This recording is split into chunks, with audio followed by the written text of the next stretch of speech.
Hey everyone, welcome to TechBase. In today's video, I'm gonna show you how to turn off Mico notifications. So let's get started. Begin by launching settings on your mobile device. Scroll down until you find apps option. Tap on it.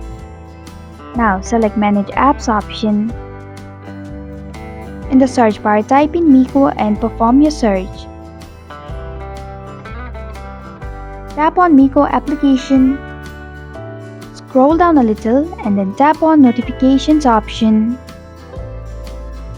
To turn off Mico notifications, disable show notifications option.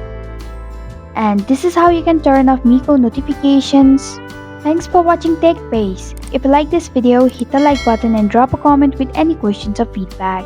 If you are new, subscribe and click the bell icon to stay updated on the future videos.